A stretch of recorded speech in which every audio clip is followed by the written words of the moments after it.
Hello, good morning everyone. क्या हाल चाल है? ठीक ठाक। तो चलिए आज हम शुरू कर रहे हैं मोशन को। ठीक है, शुरू हो चुका है मोशन, मेरा एक क्लास कंप्लीट हो चुका है, इंट्रोडक्शन कर चुके हैं कंप्लीट। अब हम मेन फेज जो होता है मोशन का, गति का मेन फेज जो होता है, अब हम उसमें प्रवेश कर रहे हैं। ठीक है, तो चलिए एक बार इसका रिव्यू करते हैं कि हम आज इस क्लास में क्या पढ़ेंगे। इस क्लास में जो पढ़ेंगे हम मोशन का पार्ट 2 पढ़ेंगे, जिसमें हम त्वरण का एक झलक देख चुके हैं, मतलब एक्सीलरेशन का एक झलक देख चुके हैं। अब इसमें देखेंगे, पढ़ेंगे एक्सीलरेशन की किताब। देखिए यहाँ पे किताब बना हुआ है ना, ये पढ़ेंगे हम। ठीक है, आपको ये नोट भी करना है। ठीक है, और हम बताएंगे भी और समझाएंगे भी। ठीक है, और इसको किस तरीके से फॉर्मूला या फिर इसको जो है न्यूमेरिकल पे कैसे इम्प्लीमेंट किया जाता है, इस बारे में भी हम चर्चा करेंगे। ठीक है, तो सबसे पहले हम बात करते हैं त्वरण। त्वरण क्या होता है? वेग में परिवर्तन का दर क्या होता है? त्वरण है। फॉर एग्जाम्पल क्या कि अभी हम मान लिया जाए कि एक कल्पना कीजिए कि हम क्या कर रहे हैं, एक बाइक चला रहे हैं, उस पर आप भी बैठे हैं साथ में, आप भी आके मेरे पीछे बैठ गए हैं। कल्पना कर लीजिए, कल्पना करने में कुछ जाता है क्या? नहीं ना। तो कल्पना कर लीजिए कि आप भी मेरे साथ बाइक के पीछे बैठे हैं, कर लिए कल्पना। अब क्या सोचिए कि अभी जो हम चल रहे हैं, आपका नज़र है मेरे बाइक के कांटे पे, कौन सा, जिसको कहते हैं स्पीडोमीटर। क्या कहते हैं? स्पीडोमीटर। ठीक है, स्पीडोमीटर पे आपकी नज़र है। आप देख रहे हैं कि अभी जो है मेरे बाइक की रफ्तार 30 पे थी, 30 पे। बाइक का कांटा या फिर मीटर जो है 30 बता रहा था, मतलब कि 30 किलोमीटर प्रति घंटा। कुछ समय बीता, फिर देखते हैं कि अरे ये तो 40 किलोमीटर प्रति घंटा के रफ्तार पे चलने लगी है गाड़ी। मतलब आपकी नज़र फिर से जब दोबारा इस चीज़ पे पड़ती है, ठीक है, तो वो हो जाता है 40। ठीक है, 40 हो जाता। तो इस बीच में आपने क्या देखा? आपने देखा कि 30 किलोमीटर प्रति घंटा से 40 किलोमीटर प्रति घंटा होने में कुछ समय लगा। ठीक है, 30 किलोमीटर से 40 किलोमीटर होने में कुछ क्या लगा? समय लगा। तो वो जो समय लगा उसको हम क्या कहेंगे? कुत्तों की भौंकने की आवाज़ सबको रोक सकते हैं, कुत्ते को नहीं रोका जा सकता है। ठीक है, तो देखिए वेग में जब परिवर्तन कर देंगे हम, ठीक है, वेग में परिवर्तन कर देंगे और बटे अगर उसको समय से लिया गया समय, उस परिवर्तन में लिया गया समय को अगर भाग दे देते हैं, तो वही क्या होता है? मेरा त्वरण होता है, वही कहलाता है मेरा एक्सीलरेशन। ठीक है, इसमें दो तरह के एक्सीलरेशन, दो तरह के त्वरण आ सकते हैं। पहला एक समान त्वरण और दूसरा असमान त्वरण। ठीक है, एक समान त्वरण की गणना हम कर सकते हैं, लेकिन असमान त्वरण की गणना करना थोड़ा कठिन है। ठीक है, तो हम इसमें पढ़ेंगे एक समान त्वरण के बारे में। हमारे सिलेबस में जो है, इसमें हमारे सिलेबस में एएलपी टेक्नीशियन में जो हमारा सिलेबस है, उसमें एक समान त्वरण के बारे में ही हमें पढ़ना है। उससे रिलेटेड जो है हम लोग ग्राफ भी देखेंगे कि भाई दूरी और ग्राफ किस तरीके से काम करता है। दूरी ग्राफ को कैसे पहचान सकते हैं आप, कौन सा एक समान चाल का दूरी ग्राफ है और कौन सा असमान चाल का दूरी ग्राफ है, ये आप समझ सकते हैं। वेग समय ग्राफ से कैसे हम त्वरण को निकालते हैं। अगर एक समान चाल से गतिमान वस्तु है तो उसका वेग और त्वरण का ग्राफ जो है कैसा होगा, इन सब बातों पे हम चर्चा करेंगे और थोड़ा अच्छे से। तो चलिए सावधान हो जाइए, अपने दिमाग को खोल लीजिए और फुल फोकस आपका क्लास पे होना चाहिए। ठीक है, आपका क्लास जो भी है उस पे आपका फोकस होना चाहिए। अब हम स्टार्ट करते हैं। तो सबसे पहले हम पढ़े क्या? त्वरण। वेग में परिवर्तन की दर को करते हैं त्वरण। इसके बारे में इंफॉर्मेटिक जानकारी, जो इंफॉर्मेशन है, इसका जनरल इंफॉर्मेशन, ये क्या है? एक सदिश राशि है। कौन सी राशि है? सदिश राशि है। इसका एसआई मात्रक जो होता है मीटर पर सेकेंड स्क्वायर होता है। त्वरण धनात्मक भी हो सकता है, ऋणात्मक भी हो सकता है, या जीरो भी हो सकता है। ठीक है, त्वरण क्या हो सकता है? धनात्मक, ऋणात्मक और शून्य, तीनों हो सकता है। कैसे? जब हम 30 की रफ्तार से 40 की रफ्तार में पहुंच जाएं, 30 किलोमीटर पर आवर से 40 किलोमीटर पर आवर में पहुंच जाते हैं, तो उसमें क्या होगा? धनात्मक त्वरण होगा, क्योंकि वैसा त्वरण, वैसा एक्सीलरेशन जो आपके वेग को बढ़ा देता है, तो वो क्या कहलाएगा? मेरा धनात्मक त्वरण कहलाएगा। ठीक है, जिसको जनरली हम त्वरण कहते हैं। एक ऐसा त्वरण जो कि आपके वेग को बढ़ाए ही नहीं, बिल्कुल ना बढ़ाए। मतलब क्या मतलब बनता है इसका? तो इसका मतलब ये बनता है कि 30 किलोमीटर का रफ्तार है, प्रति घंटे का रफ्तार है, 10 मिनट बाद भी 30 किलोमीटर प्रति घंटे का ही रफ्तार है, 1 घंटे बाद भी वही रफ्तार है। मतलब कि कुछ बढ़ा ही नहीं, कुछ बढ़ा ही नहीं। जब कुछ बढ़ा नहीं तो उसको क्या कहेंगे हम? वो उसमें त्वरण हो गया 0, शून्य, कुछ नहीं हुआ, ठीक है, त्वरण हो गया 0। अब हम समझेंगे कि क्या सर त्वरण ऋणात्मक भी होता है क्या? ठीक है, हाँ सर ऋणात्मक होता है, बिल्कुल होता है। अब ऋणात्मक कैसे होता है इस पे भी चर्चा करते हैं। तो ऋणात्मक इस प्रकार से होता है कि जब हम 30 किलोमीटर प्रति घंटे की रफ्तार पे बाइक को चला रहे हैं, ठीक है, और अचानक क्या किए, हम गति को घटाए और क्या हुआ, 20 किलोमीटर प्रति घंटे की रफ्तार पे मेरी गति आ गई, ठीक है। जब इस सिचुएशन में क्या हुआ, 30 से 20 में ऋणात्मक हुआ, माइनस हो गया, गति कम हो गया, मेरा जो वेग था वो कम हो गया। जब वेग कम हो जाता है तो उसी को कहते हैं हम मंदन। क्या कहते हैं? मंदन कहते हैं। क्या कहते हैं? मंदन। ऋणात्मक त्वरण को ही क्या कहा जाता है? मंदन कहा जाता है। मतलब मंदन और त्वरण दोनों एक ही चीज़ है क्या? बिल्कुल एक ही चीज़ है, लेकिन नाम अलग अलग है। वो क्यों? क्योंकि इसलिए हम पहचान सकें कि हम एक्सीलरेट किसको किए हैं और मंदन मतलब डिसएक्सेलरेट किसको किए हैं, ठीक है। मतलब ब्रेक किस में लगाए हैं और एक्सीलरेटर किस में दिए हैं, साधारण भाषा में समझ जाए। एक्सीलरेटर दे रहे हैं तो हम एक्सीलरेट कर रहे हैं, अब वो ब्रेक दबा रहे हैं तो क्या कर रहे हैं, उसको मंदन कर रहे हैं, उसकी गति को धीमी कर रहे हैं, उसकी गति को मंद कर रहे हैं, ठीक है। मंद मतलब धीमी करना, तो वही होता है मेरा मंदन।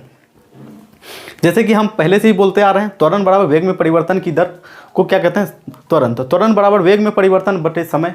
वेग में कितना परिवर्तन हुआ, मान लिया जाए 30 किलोमीटर और 40 किलोमीटर, ठीक है। 30 मीटर पर सेकंड की रफ्तार मान, मीटर पर सेकंड में मान लेते हैं, 30 मीटर पर सेकंड की रफ्तार से अभी चल रही है गाड़ी। कुछ देर बाद 5 सेकंड बाद क्या हो गया, 40 मीटर पर सेकंड का रफ्तार हो गया। 5 सेकंड बाद क्या हो गया, 40 मीटर पर सेकंड का रफ्तार हो गया। तो हम क्या कहेंगे, वेग में कितना परिवर्तन हुआ, 10 मीटर पर सेकंड का। तो यहाँ ऊपर लिखेंगे 10 मीटर पर सेकंड, ठीक है। उसको निकालने का भी एक तरीका होता है, प्रारंभिक वेग माइनस अंतिम वेग बटे टी मतलब लिया गया कुल समय। मतलब कि वेग को टोटल कितने समय में हम परिवर्तित कर देते हैं, उसका समय क्या कहलाता है, उसका समय क्या कहलाता है, वही क्या कहलाता है, मेरा त्वरण कहलाता है। आई थिंक आपको समझ में आ रही है। समझ में आ रही है तो लाइक करते जाएं, ठीक है। तो A इक्वल टू V मतलब नीचे लिखें अंतिम वेग, U V माइनस U बटे T, ठीक है। A बराबर, A मतलब त्वरण, V मतलब क्या, अंतिम वेग, ठीक है। U मतलब प्रारंभिक वेग और ये T मतलब लिया गया समय, ठीक है। ये फॉर्मूला हमको लगता है कि त्वरण आपके लिए क्लियर हो चुका है, ठीक है।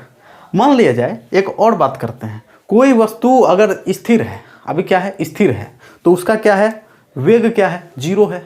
वेग क्या है, 0 है। हम गाड़ी स्टार्ट करते हैं, एक्सीलरेटर दबाते हैं, गाड़ी आगे बढ़ती है। एक्सीलरेटर दबाए, गाड़ी आगे बढ़ी, ठीक है। जैसे दबाए, गाड़ी आगे बढ़ी। जब गाड़ी आगे बढ़ रही है ना, गाड़ी आगे बढ़ रही है, तो 0 से कुछ रफ्तार वो पकड़ती है। पहले क्या है उसका 0, फिर बाद में हो गया 10 मीटर पर सेकंड का रफ्तार हो गया। हाँ भैया, पहले तो 0 था, तो प्रारंभिक वेग क्या हो जाएगा, 0 हो जाएगा।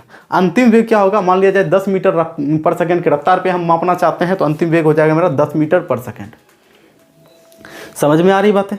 इस पे न्यूमेरिकल करेंगे तो और भी अच्छे से क्लियर करेंगे। इसको ख़त्म करके कल ये जो है ना, देखिए अपकमिंग जो है हमारी क्लास जो है, इसके बाद तीसरे पार्ट में हम मोशन को कंप्लीट करेंगे। ये दूसरा पार्ट है। कल वाले एक पार्ट में हम क्या करेंगे, मोशन को कंप्लीट कर लेंगे, जिसमें हम पढ़ेंगे एक समान वृत्तीय गति और प्रक्षेप्य गति, ठीक है। एक समान uniform circular motion and projective motion या प्रोजेक्टाइल मोशन, ठीक है। इसके बारे में हम पढ़ेंगे, ठीक है। तो अब समझते हैं हम क्या गति किस प्रकार से काम करता है, ठीक है। क्या इसको ग्राफ के अनुसार हम दर्शा सकते हैं क्या? बिल्कुल दर्शा सकते हैं। तो चलिए ग्राफ के अनुसार अगर दर्शा सकते हैं तो दूरी और समय को आप ग्राफ के अनुसार दर्शा के दिखाइए और उसको समझाइए। तो आइए समझाते हैं आपको दूरी समय ग्राफ बनाना है। पहला नंबर कंडीशन हम देखेंगे, एक समान चाल से जब दूरी और समय का ग्राफ बनाते हैं तो कैसा दिखता है, और असमान चाल से अगर दूरी और समय का ग्राफ दिखाते हैं तो कैसा बनता है। तो हम लोग दूरी और समय का जो ग्राफ बनाएंगे तो चाल के लिए बनाएंगे ना, किसी ने चाल के लिए बनाएंगे। तो चाल को देखना है, समझना है, चाल किस पर निर्भर करता है, दूरी पर और लिया गया समय पर।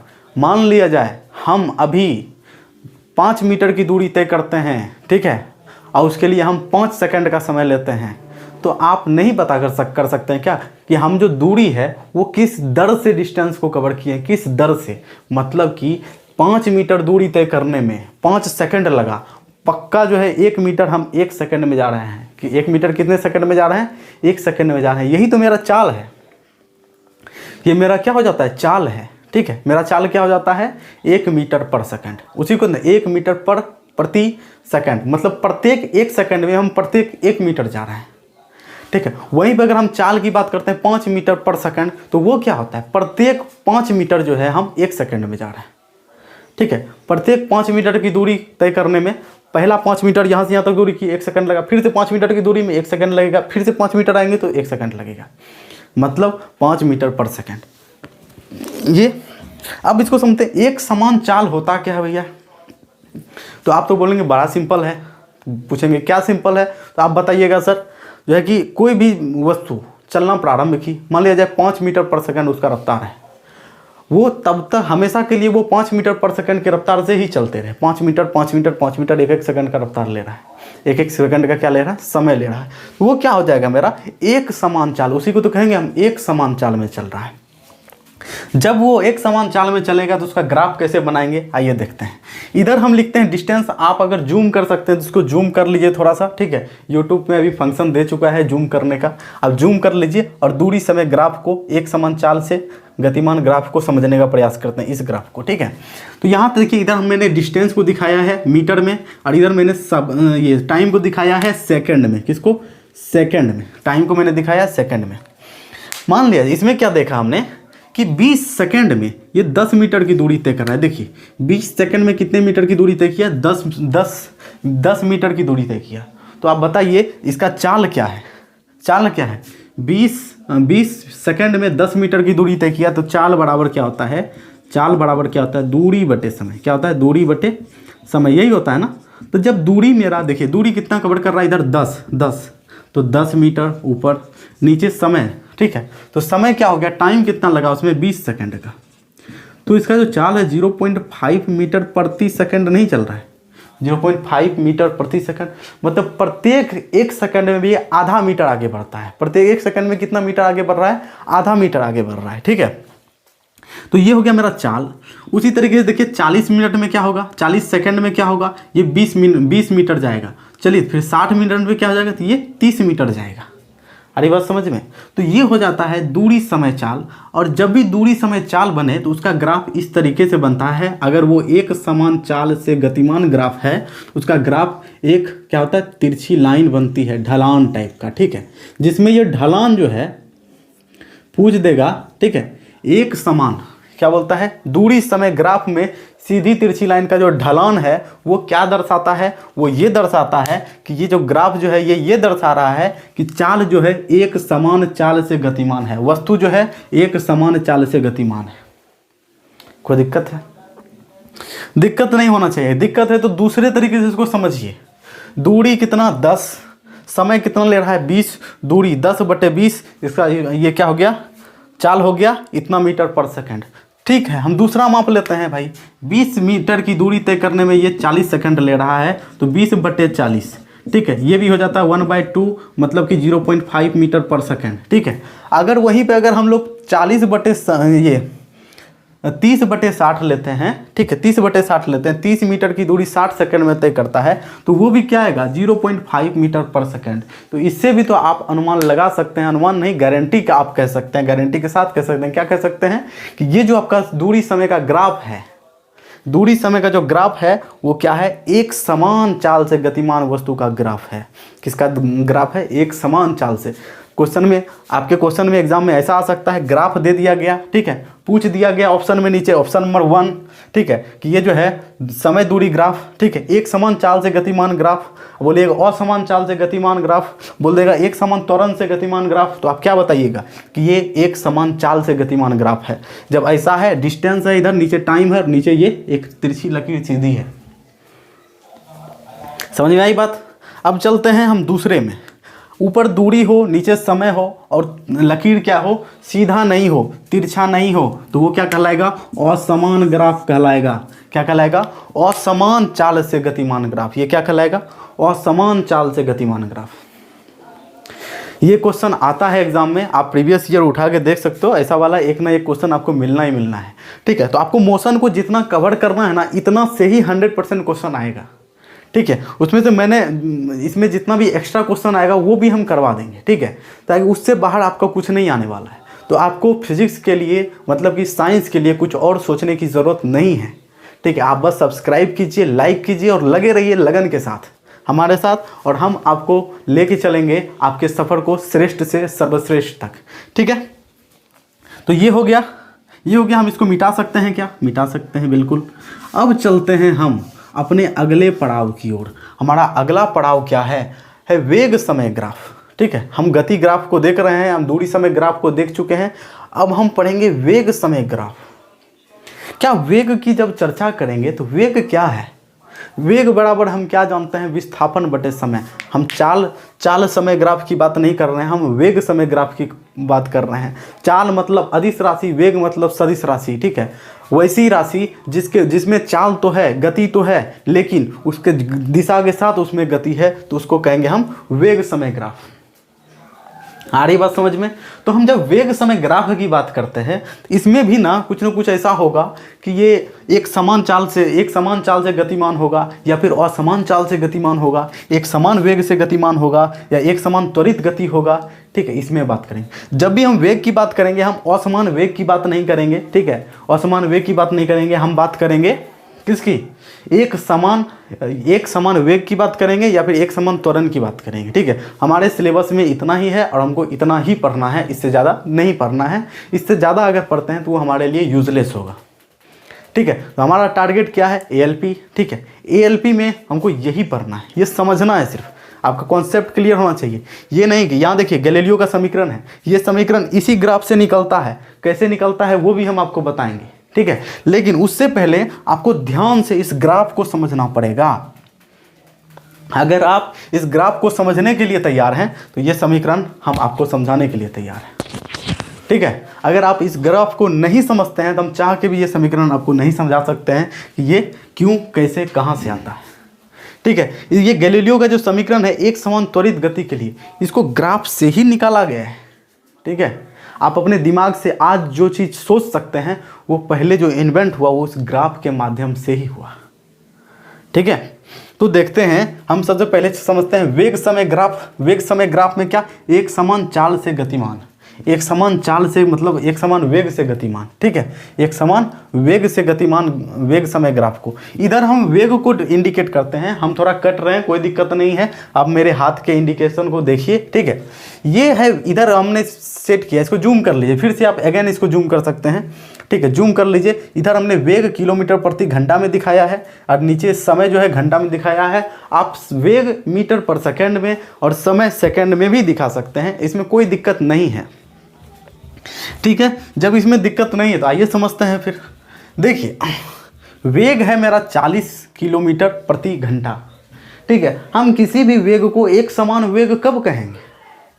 किसी भी वेग को हम एक समान वेग तभी कहेंगे जब समय के परिवर्तन के साथ, जैसे जैसे समय बदले ना वैसे वैसे वेग नहीं बदलना चाहिए, वेग एक जैसा होना चाहिए, ठीक है। जब वेग एक जैसा होगा तभी तो कहेंगे वो ना कि ये एक समान वेग से गतिमान वस्तु है, ठीक है, या फिर ये एक समान चाल से गतिमान वस्तु है।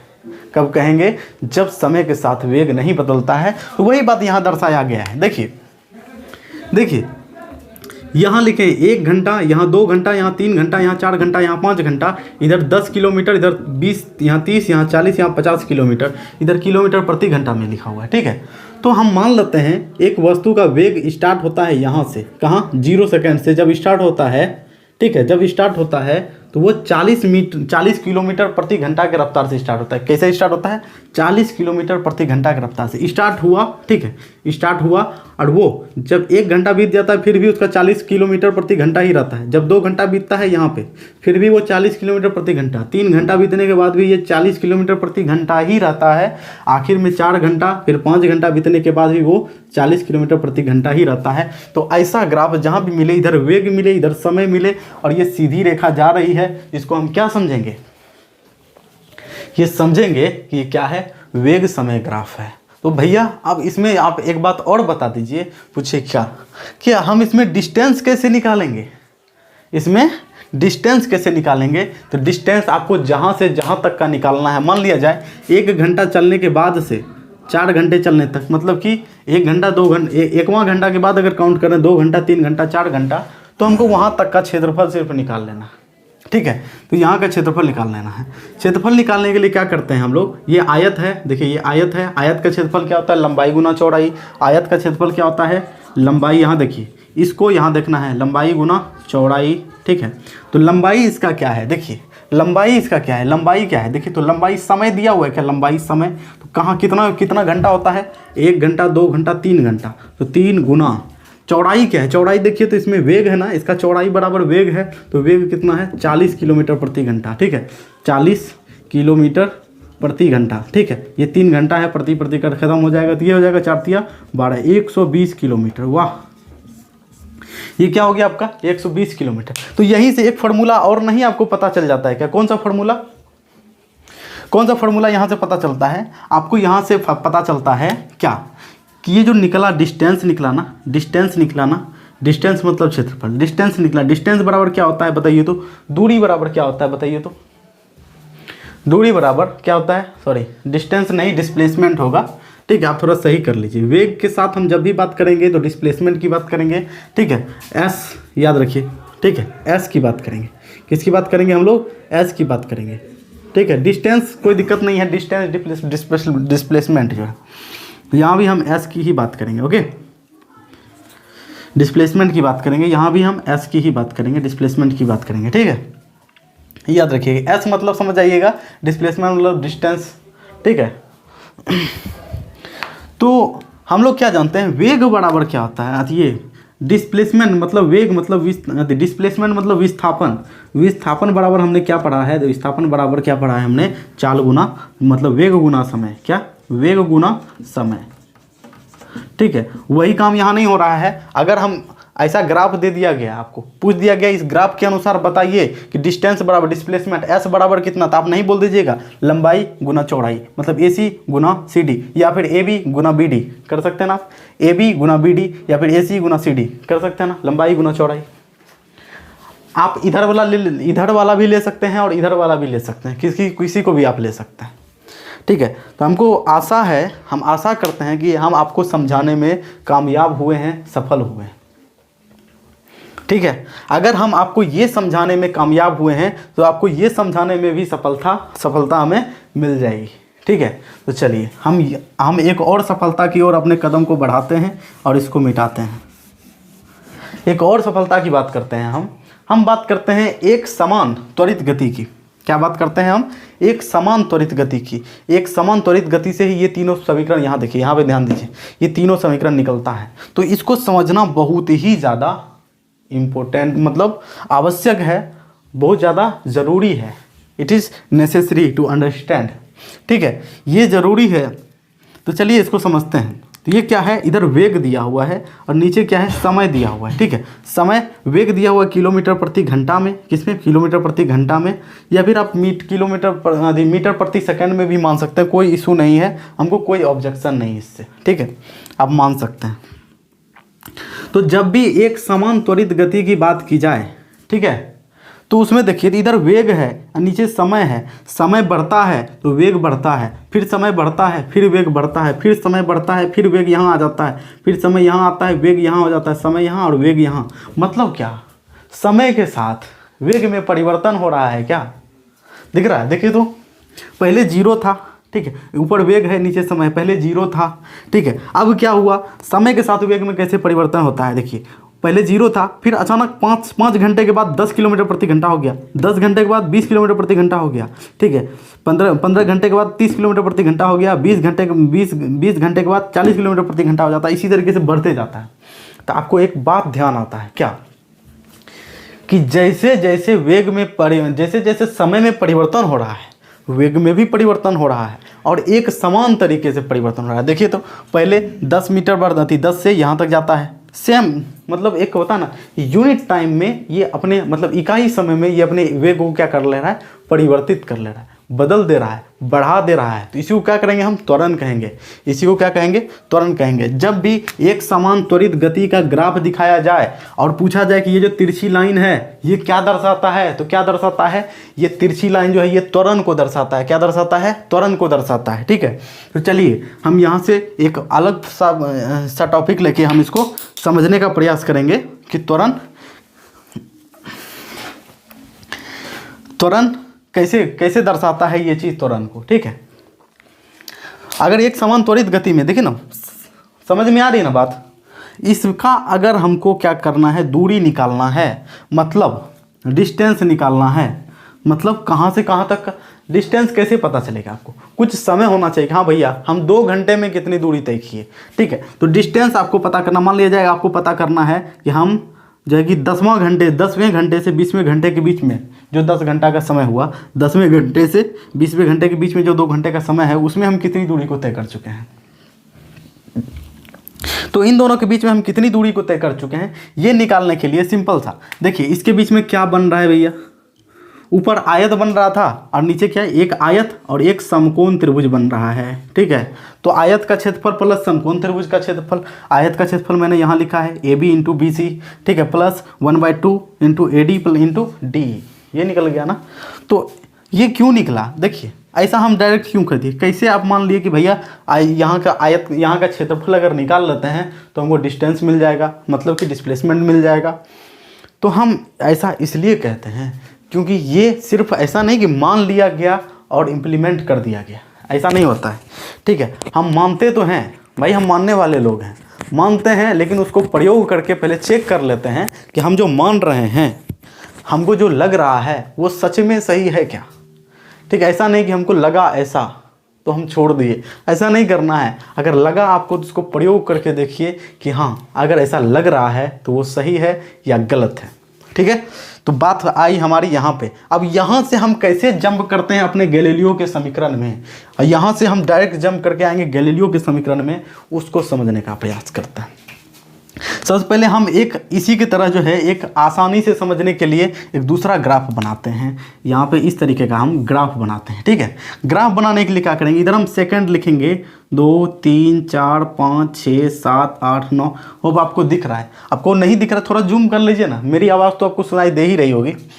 ठीक है, यहाँ 1 2 3 4 5 6 7 8, इधर हम लिखते हैं मीटर प्रति सेकंड। क्या लिखते हैं, मीटर प्रति सेकंड। और नहीं भी लिखते हैं तो क्या दिक्कत है, इधर लिख देते हैं, इधर समझ लेते हैं, इधर क्या है, वेग है। क्या है, वेग है। किधर, इधर से इधर तक, यहाँ तक क्या है, वेग है।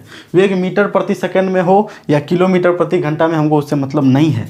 ठीक है, इधर क्या है, समय है, इधर क्या है, टी, टाइम है। ठीक है, इधर क्या है, टाइम है, यहाँ से यहाँ तक। आ रही बात समझ में। मान लिया जाए कि यहाँ से चलना स्टार्ट हुआ। ठीक है, यहाँ से चलना स्टार्ट हुआ। ठीक है, और इस तरीके से मान लिया जाए यहाँ से नहीं चला, इसको अगर समझना है तो थोड़ा और बढ़ाइए। मान लिया जाए कि प्रारंभिक वेग 0 नहीं था। ठीक है, प्रारंभिक वेग उसका कुछ ना कुछ था, मान लेते हैं कुछ ना कुछ था, तो क्या था, मान लेते हैं यहाँ तक था। ठीक है, यहाँ तक था, ये O है मेरा। ठीक है, ये O है, ये मान लेते हैं A है, प्रारंभिक वेग A इतना था।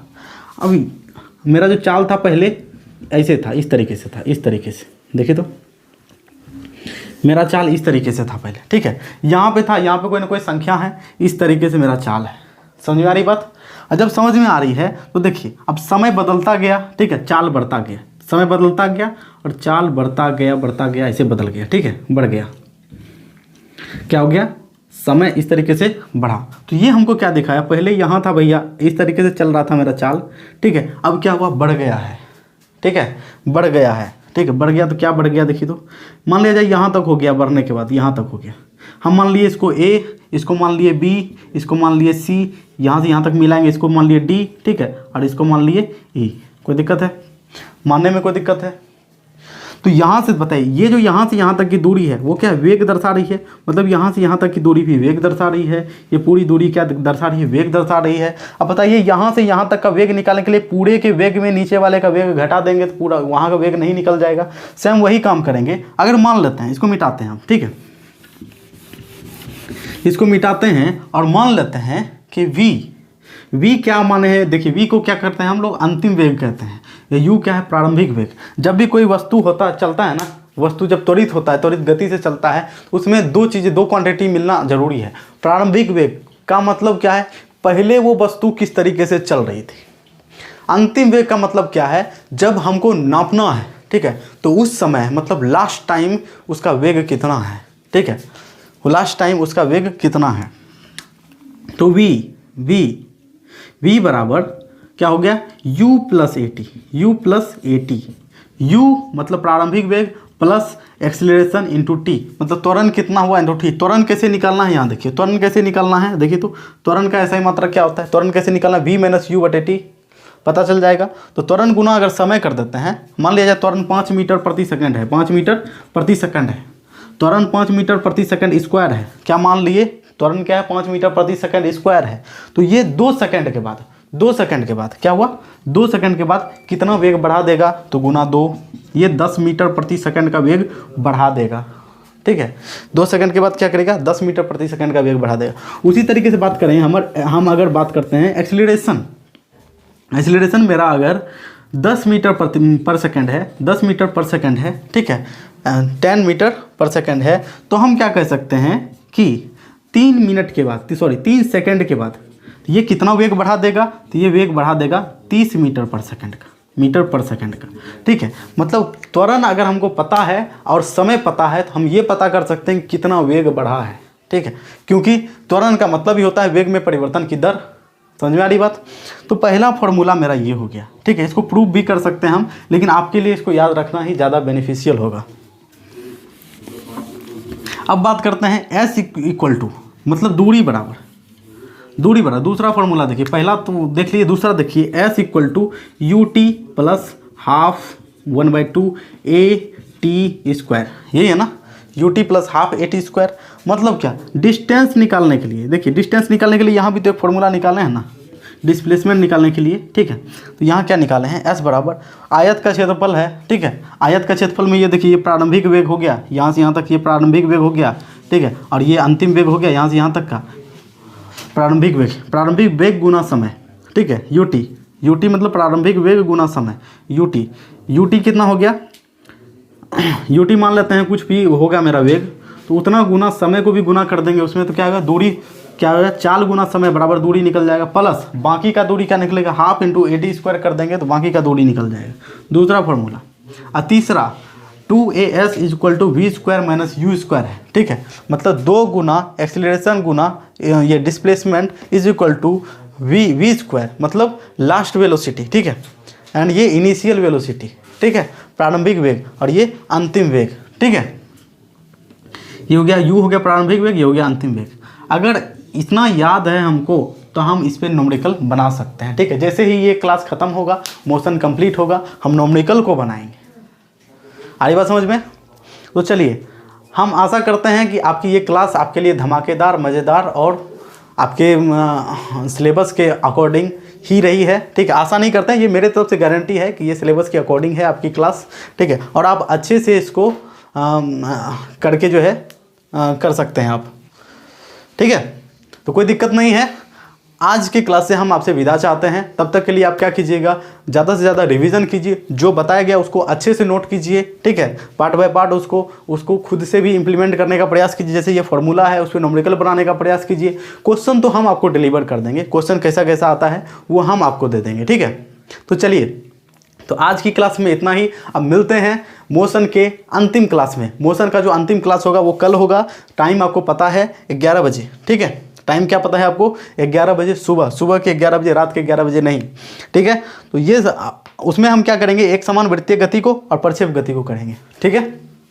तो चलिए, तब तक के लिए आप क्या कीजिएगा, हंसिए, मुस्कुराइए और सबको सिखाइए कि मुस्कुराते कैसे हैं, ठीक है। तब तक के लिए मुस्कुराते रहिए और जय हिंद।